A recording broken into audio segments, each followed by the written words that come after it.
¿Cómo saber en qué problema trabajar? Con tantos problemas que hay en el mundo, ¿cómo podemos saber en cuál tendríamos el mayor impacto posible? En este episodio vamos a introducir un marco que nos ayudará a responder esta pregunta, intentando comparar problemas de la manera más objetiva posible y cómo esto nos puede llevar a resultados inesperados. Veremos cuál es el valor real de salvar una vida y veremos cuántas vidas puedes salvar con tu carrera sin importar la carrera en la que estés.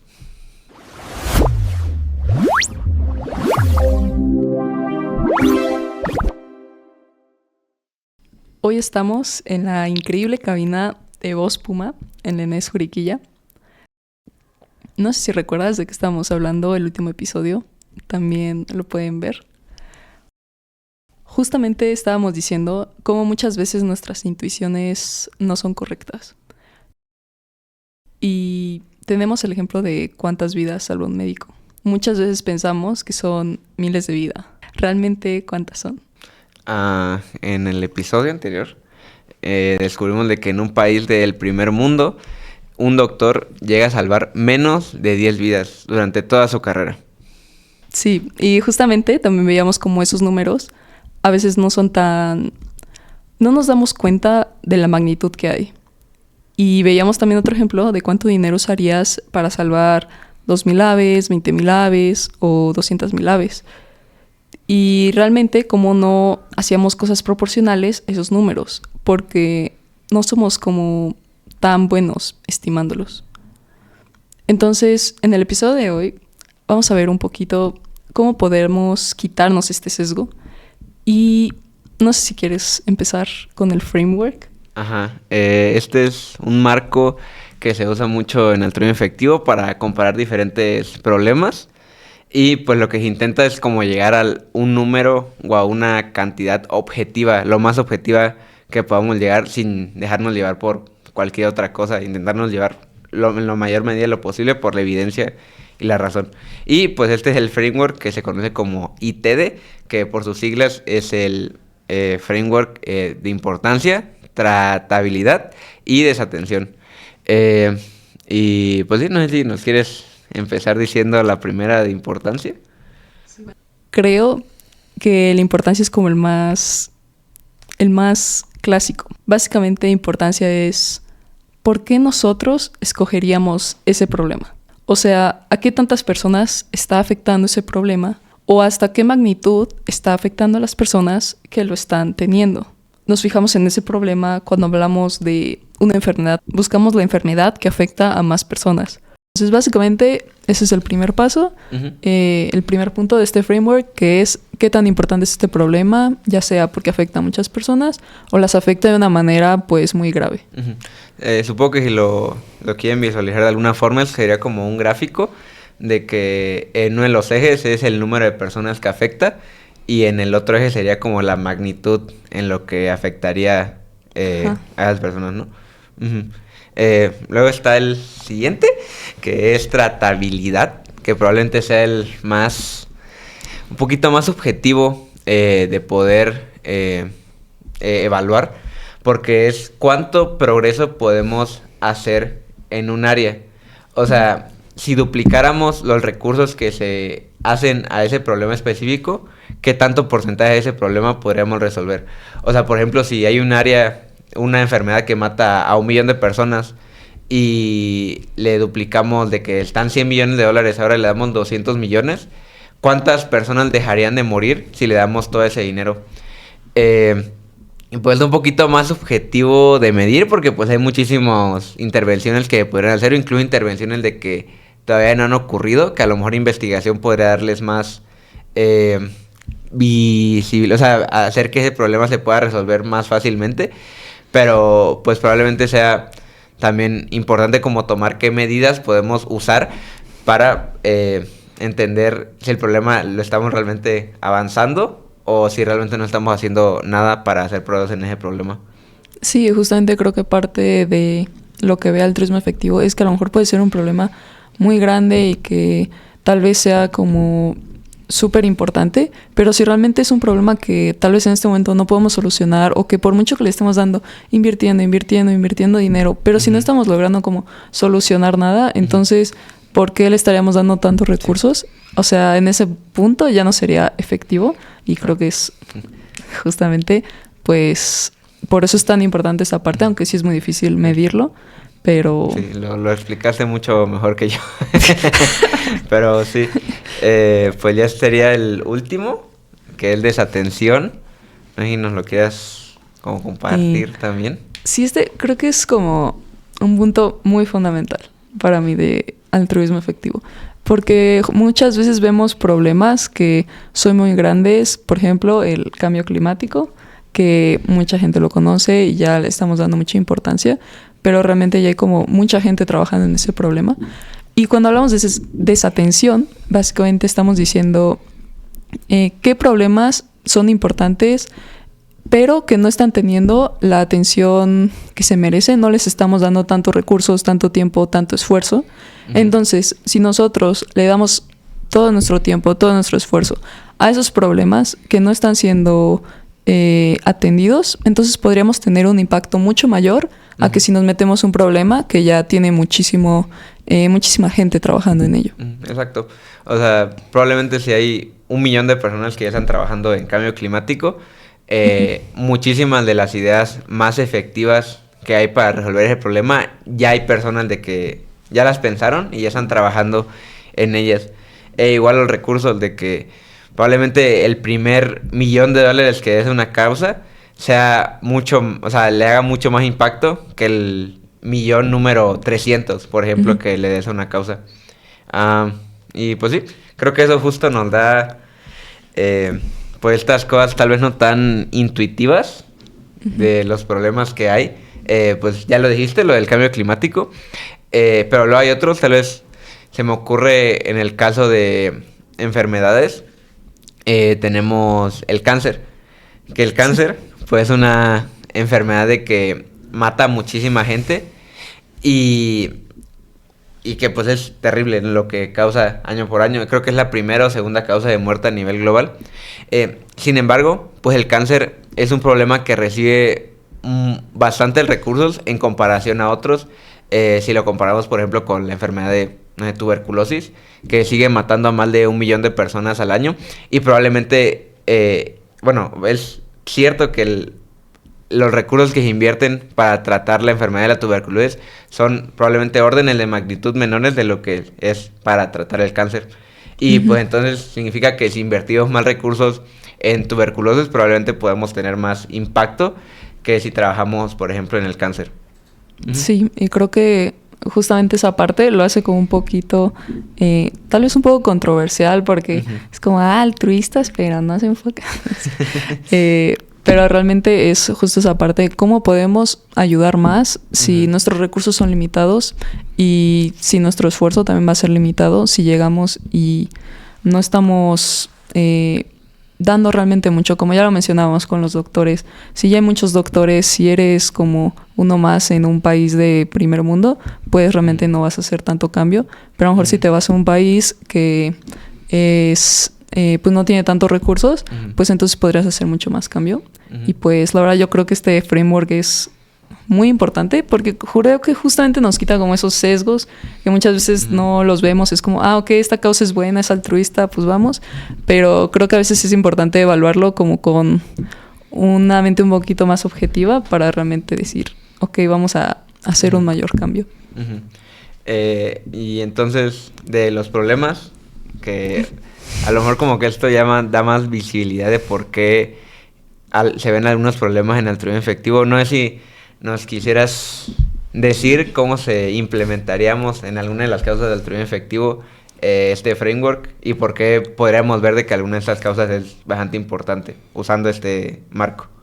Sí, pues justamente una de las causas creo probablemente más desatendidas, o bueno, en general todas están desatendidas, pero es la de bienestar animal. Y pues muchas veces vemos cómo son muchísimos miles de millones de animales que se matan, pero como que ya lo tenemos demasiado normalizado. Entonces eso básicamente es un problema muy desatendido y que es bastante importante porque pone muchas vidas de animales, pues sí, se pierden muchísimas vidas de animales que nosotros a veces no los contamos, digamos que de la misma forma, pero al final también son vidas y también es sufrimiento. Y es un problema que está bastante desatendido en este caso porque, como ya había dicho, lo tenemos súper normalizado. Y por parte de la tratabilidad, creo que hasta eso podría ser algo tratable, pero incluso son tantos animales que los rangos, si te pones a buscar de que, ¿cuántos animales? Son como rangos súper grandes, como que ni siquiera les damos la medición correcta.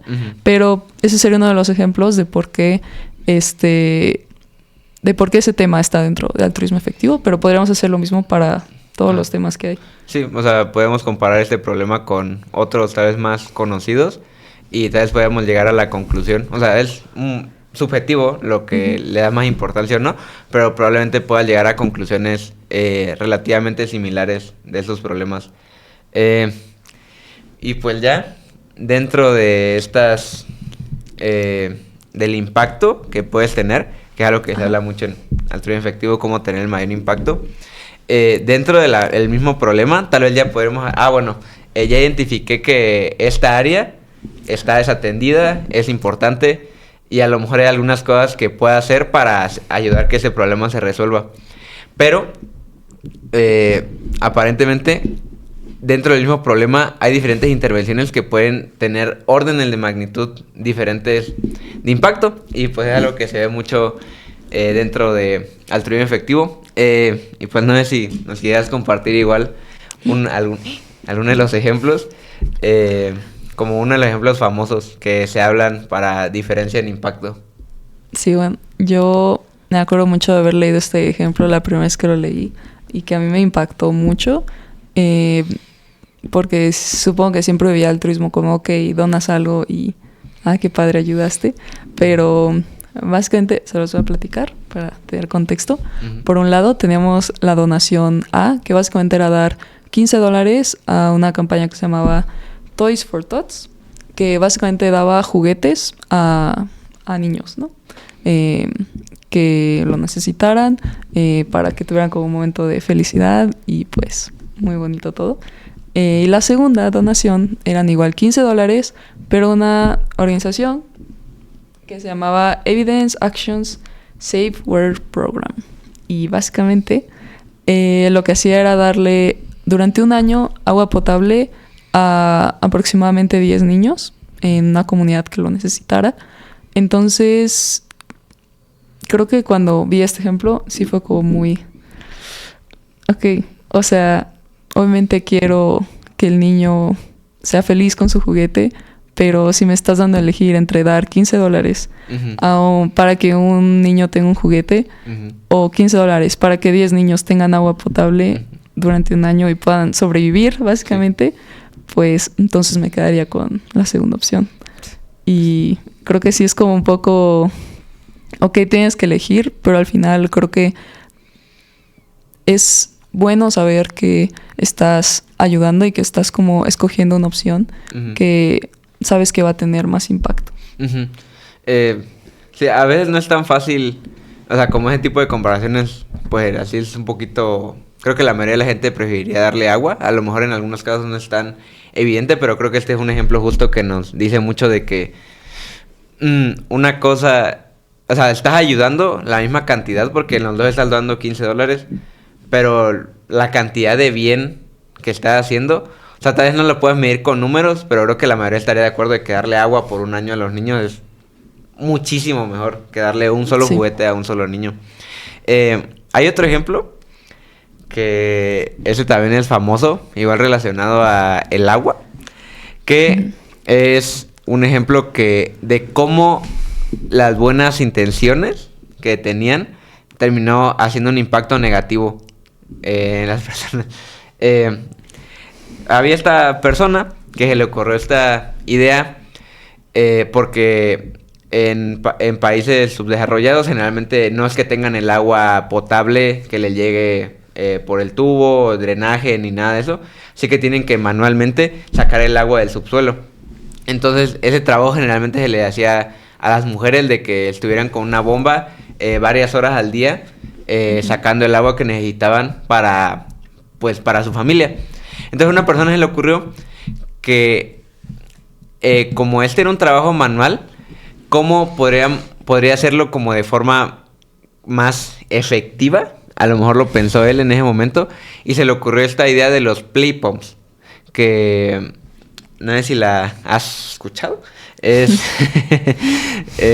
pues esto del carrusel, ajá. Pues los niños, pues cuando están en los parques tienen esta cosita que da vueltas y pueden girar y pueden jugar entre ellos. Uh-huh. Y entonces esta persona pensó que usando esto, la fuerza que generaba podría ser de que podrían subir el agua. Y es como un 2x1 porque los niños se divierten y a la vez le están dando agua. Y esa idea como intuitivamente suena como súper increíble de que, bueno, ya las mujeres no van a tener que trabajar, los niños van a tener donde jugar y vamos a obtener agua. Y pues sonó también de que famosos, el gobierno de los Estados Unidos donó millones de dólares para hacer estas cosas. Y no fue hasta que hicieron casi 1000 de estos que se empezaron a ver los problemas. Vieron que la fuerza que se necesitaba para recolectar el agua necesaria para las familias no era suficiente con lo que jugaban los niños. Entonces, pues dieron cuenta que ahora las personas que tenían que hacer esta labor eran otra vez las mujeres que tenían que estarle dando vueltas al carrusel constantemente, y en general pues era menos eficiente que la bomba que tenían antes. Entonces sacaban menos agua con un mayor esfuerzo y los niños no jugaban. Y luego tenías este otro problema, que como el carrusel, todo el sistema para sacar el agua era más complejo que el de la bomba, nos tardábamos, cuando se arruinaba esa cosa o tenía algún defecto, era mucho más difícil arreglarlo que cuando era una bomba normal. Y pues entonces al final se vio de que este programa, a pesar de que tenía una muy buena intención, realmente terminó causando más mal de lo que ya estaba, o sea, como el estatus de antes, que incluso esta buena intención pues terminó teniendo un efecto negativo en el mundo, por así decirlo. Sí, no, y eso es como, supongo que algo triste, pues de estas, como de estas ideas, obviamente tenía como muy buena intención, pero también creo que da pie a lo importante que es como seguir evaluando las cosas, o sea, no solo de que, ya está ahí y ya, sino seguir viendo justamente esta parte de la tratabilidad, realmente sí está ayudando, realmente sí está siendo efectivo o no, y bueno, al final para eso sirve también ver todos estos puntos que hablábamos del framework, porque si nos damos cuenta va a haber organizaciones o caridades que van a tener 100 veces o más la efectividad que otras, ¿no? Y creo que eso es algo muy importante a considerar porque podemos pensar que estamos haciendo bien, pero si al final no es una caridad que realmente esté ayudando, pues entonces podríamos ver qué otras opciones hay y pues seguir ayudando de esa forma. Exacto. Quería como para un tema relacionado, tal vez, precisamente esto de cómo podemos medir lo de cuánto estamos ayudando, usando como las mediciones que estamos teniendo acá, aproximadamente cuánto costaría salvar una vida, así de la forma más efectiva posible. O sea, ya con los datos que tenemos. Bueno, de acuerdo a GiveWell, algunas de sus pues campañas que apoyan, creo que lo más bajo venía siendo unos $3,500 y llegaba hasta los $5,000. Esto pues en países pues de bajos recursos y pues viendo caridades que realmente fueran como efectivas, que ya se hubiera comprobado, o sea, todo de manera muy objetiva, de ok, realmente cómo se llegan esos números. Y pues la verdad se me hace importante porque creo que muchas veces hay esta no decir como falacia o como esta idea de, a lo mejor puedo salvar una vida con 100 pesos o como dar cierta cantidad de dinero. Pero ¿por qué este tipo de ideas no... Bueno, ¿por qué estas cantidades no reflejan de manera adecuada realmente la realidad? Gracias. Pues creo que esta es un problema que se tiene mucho porque pues las caridades pues obviamente te quieren hacer sentir como bien de que una aportación pequeña puede salvar una vida, porque pues acabas de decir números de que $3,500 o $5,000. Creo que la mayoría de las personas, o cuando le he preguntado de que cuánto se cuesta salvar una vida, me dicen números bastante bajos, como de 100 pesos, 1,000 pesos, 10,000 pesos. Y aunque esto puede ser cierto, teóricamente, probablemente es un poquito erróneo como tomarlo únicamente así. Podemos tener el ejemplo de una vacuna que realmente cuesta 100 pesos de producir, ¿no? Ajá. Pero la vacuna no es el único costo que se tiene, ¿no? O sea, también tienes que contar el transporte para llevarlo ahí, el personal capacitado para darte las vacunas, el seguimiento, todas esas cosas cuestan dinero. Entonces, digamos de que cada persona que le aplicas la vacuna le cuesta 200 pesos por cada vacuna, por así decirlo. Pero, pues esa vacuna no les va a tener el mismo efecto con todas las personas. Porque, digamos, tenemos una tasa para esta enfermedad que está curando la vacuna. Está ayudando tiene una tasa de incidencia del 10% de esta enfermedad. Entonces, de las 1,000 personas que estás vacunando, solo 100 se iban a infectar realmente. Y de esas 100 personas, digamos de que la tasa de mortalidad de la enfermedad es de 2%. O sea, que de esas 100 personas que se iban a infectar, realmente solo 2 iban a terminar muriendo. Entonces, si aplicamos esta vacuna a 1,000 personas, estaríamos usando, 200 por 1,000, 200,000 pesos, ¿no? En total. Ajá. Y estaríamos salvando a 2 personas. Entonces, esto significa que, aunque cada vacuna individual puede salvar una vida, realmente si tomamos en cuenta como las estadísticas como reales, para ver esto, sí, realmente estaría salvando una vida cada 100,000 pesos, porque usaste 200,000 pesos para salvar a 2 personas. Y pues son 100,000 pesos por cada persona que salvas. O sea, obviamente este no es el único efecto que tiene la vacuna, también ayuda a que no se infecten. Pero pues si tenemos este ejemplo de que salvar una vida cuesta 100 pesos o 1,000 pesos, probablemente sea un poquito erróneo como decirlo así tan ligeramente, probablemente. Sí, ¿no? O sea, como realmente ver todos los factores que están involucrados, que no es simplemente, ya compré esto, sino pues ver todo lo que realmente involucra. Y creo que también esto está muy relacionado, por ejemplo, al país donde, por ejemplo, se estuviera aplicando la vacuna. Sí. O también depende mucho porque ya en países de primer mundo a lo mejor ya no se mueren de cosas que en países con menos recursos pues sí son todavía como de riesgo. Y por ejemplo hay una estadística que me sorprendía, me sorprende mucho todavía, que básicamente es que si tú usas 1,000,000 de, no sé si es dólares, pero creo que es un país de primer mundo, pues salvas una vida. Pero si usaras esa misma cantidad de dinero en un país con menos recursos, entonces podrías llegar a salvar hasta 180 vidas. Y creo que es un número pues extremadamente grande y pues nosotros obviamente queremos considerar que todas las vidas valen lo mismo siempre. Entonces, pues este es como un número para mí muy impactante y que realmente te lleva a pensar, ok, ¿qué puedo hacer yo para ayudar lo más posible, ¿no? Sí. Esta cifra del $1,000,000 contra de que salvas una vida contra 180, lo estás comparando con las caridades de que recomendaba Gitwell, ¿no? Sí. Por ejemplo. Exacto. Pues creo que es... O sea, justo de que si vemos... O sea, es feo de que muera una sola persona en un país de primer mundo. Pero si consideramos de que vamos a terminar salvando 180 vidas en otro país, pues sí tiene mucho sentido. Porque pues tristemente nuestros recursos como que son limitados. Entonces tenemos que tomar la mejor decisión para ayudar al mayor número de personas en esto. Sí. Y creo que en estos países que todavía están desarrollados, a lo mejor como que sí tenemos algunas ideas, ¿no? De que cómo están de mal, por ejemplo, Sí. en algunas estadísticas.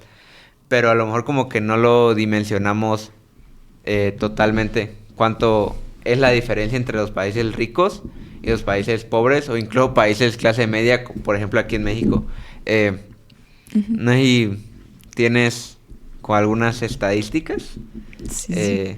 ahí que nos puedas compartir como entre la diferencia, como la desigualdad que hay en el mundo en general. Sí, pues justamente este tema bueno, se me hace muy interesante por justamente las estadísticas que les voy a decir. Y es que creo que muchas veces nosotros como desde México pensamos como, pues somos como que estamos nivel medio, sáquenme de la TAM y todas esas cosas. Pero si realmente viéramos los números y las cifras que nosotros tenemos, ya considerando como toda esta parte de, en países más desarrollados ganan más y entonces como esa desigualdad que muchas veces se piensa, ganan más pero también gastan más y cosas así. Ujú. Esto ya está ajustado a eso, entonces para que lo tengan en cuenta. Y el primer dato que más me sorprende es que la mitad más pobre del mundo vive con $6.7 al día. Y nada más como por decir el número, porque es menos, pero 150 pesos al día, la mitad del mundo. O sea, la mitad del mundo vive con menos de eso. Y la verdad es que a mí se me hace muy sorprendente esa cifra porque literalmente nosotros nos gastamos eso a lo mejor en una comida Ujú. y me compro un agua o algo así Ujú. y ya se me fue ese dinero. Ujú. Y en otros lugares eso es como lo que tienen para Ujú. todo el día. Ujú. Y otra de las cosas que me sorprende mucho es que si tú vives con más de $30 al día, ya estás en el 15% más rico. Ujú. Y pues, ¿qué son $30? O sea, realmente, pues no es tanto. 500 O pesos. sea, no Ajá. es como, súper muchísimo. Ujú. Y yo cuando veo este tema me hace pensar mucho en el privilegio que tenemos de poder decir, estoy en México. Ujú. Porque la verdad es que cualquier persona que está aquí, creo cualquier persona que conozco, Ujú. la verdad es que somos muy privilegiados de poder estar aquí y eso nos habla mucho de esa desigualdad que tenemos Ujú. en el mundo. No sé si se te ocurran otros ejemplos, aparte del dinero, ¿en qué Ujú. otras cosas hay mucha desigualdad en el mundo? Sí.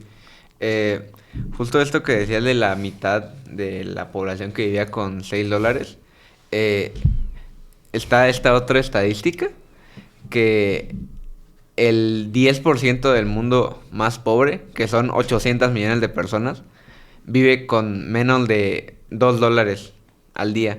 Y pues $2 para nosotros menos de 40 pesos, probablemente con unas sabritas o un refresco que te compres, ya es más dinero que eso. Y hay personas Ajá. de que viven todos los días con ese dinero. Y pues ese dinero no es solo para la comida, sino para su ropa, el transporte, pagar servicios, mejorar su vivienda. Todo eso lo tienen que hacer con $2 al día. Y por eso creo que, pues justo, de que son cifras como que no te das cuenta Ajá. y son muy feas.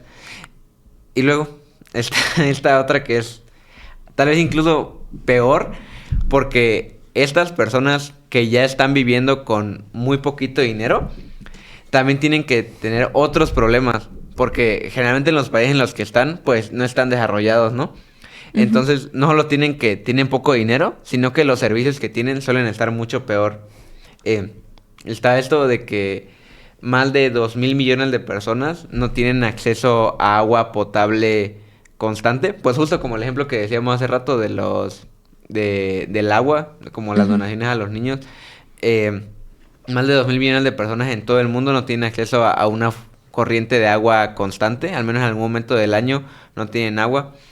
Y más de el 10% de la población aproximadamente no tiene tampoco acceso a electricidad. Entonces son todos estos problemas que se acumulan y tal vez los dejan como en una situación de una trampa de la pobreza, por ejemplo, porque pues tienen poquito dinero y cualquier cosa que les pase va a ser probablemente, o sea, no los va a dejar salir, o sea, incluso si están empezando a tal vez ganar más dinero, por ejemplo, si se enferman, por ejemplo, que tienen muchas más posibilidades porque el agua no está limpia, entonces, Sí. entonces se enferman, usan dinero y van al hospital y el hospital está mal equipado y aparte no tiene luz, porque no sé, solo se le dan 4 horas al día de luz a ese hospital todos los días. Entonces como que tienen no solo la capa de la pobreza, son capas y capas de como problemas como que tienen estas personas y pues la verdad es un poquito triste.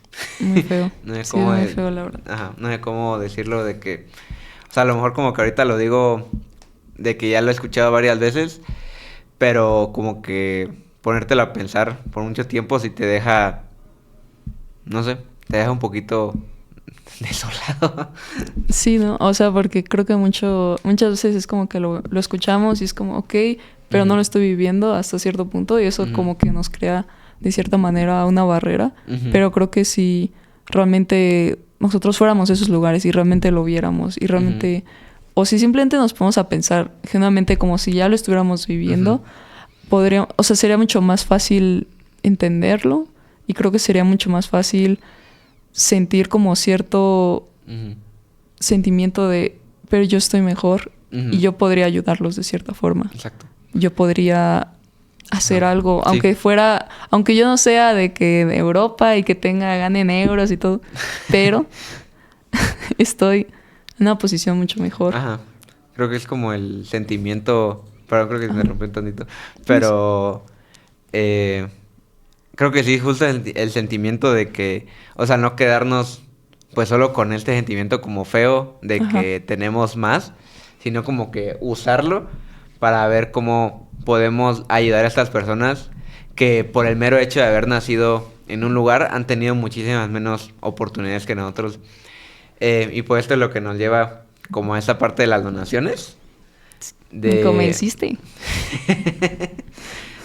Sí, digamos que convencimos a alguien que quiere investigar más sobre el tema de las donaciones.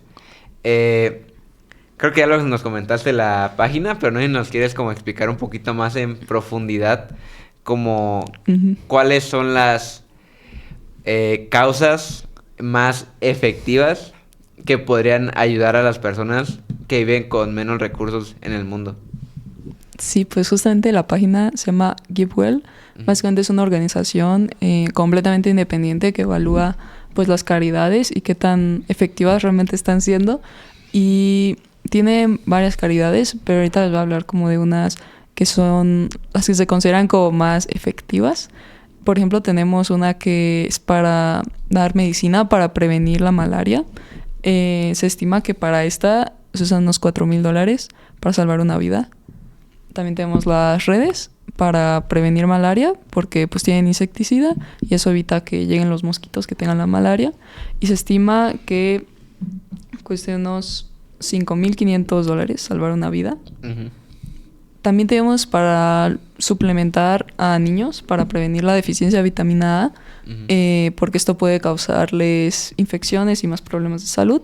Y esta se estima que cuesta unos $3,500 para salvar una vida. Y también para hacer vacunaciones pues de rutina a los niños. O sea, vacunaciones que no se les dio por cualquier cosa. Y esta se tiene estimado unos $4,500 para salvar una vida. Y pues justo de esto de salvar la vida es como por el ejemplo que había dicho, ¿no? De que por porcentajes y que tiene realmente como cada intervención individual, más o menos como cuánto estaría costando, por ejemplo. Sí, por ejemplo, la que tiene un menor costo es la del suplemento de vitamina A, que con solo $2, o sea, estamos hablando de 40 pesos, lo que decías, de que una sabrita es una coca, literalmente eso, $2 ya estás ayudando a un niño a que no tenga deficiencia de vitamina A, y obviamente eso pues se va juntando con más donaciones, y pues eso llegaría a algún punto a poder decir de que sí salvamos una vida, ¿no? Justo. Porque tal vez estos números, pues al menos probablemente la gente que nos esté escuchando, tal vez como que diga, bueno, $3,500, $5,000 es una cantidad considerable, ¿no? Probablemente no la pueda donar de un solo momento.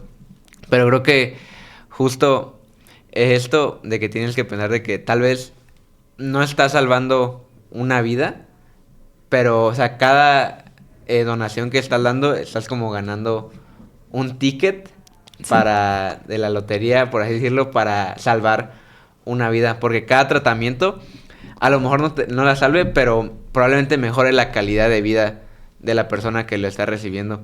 Entonces, creo que esto nos dice que incluso donaciones relativamente pequeñas pueden tener un impacto considerable en la vida de las personas y que para nosotros pues no es nada, pues, no, o sea, pues, de que cosas que usaríamos como para comprar algo que vemos, o sea, como que una compra impulsiva a lo mejor, o compras de que probablemente no necesitemos, podríamos estar donando y podemos estar ayudando a muchísima gente, mejorando su calidad de vida considerablemente, únicamente, o sea, sin ningún esfuerzo personal para nosotros.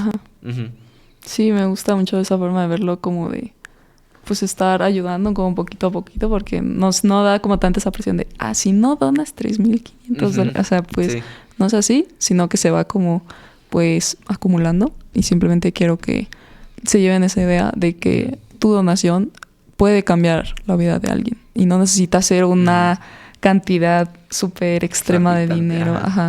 Y pues sí, también que el dinero, pues cuando lo donamos de forma internacional, pues puede llegar mucho más lejos, porque creo que muchas veces lo vemos como, voy a donar a este lugar porque lo conozco, está aquí cerquita o lo que sea.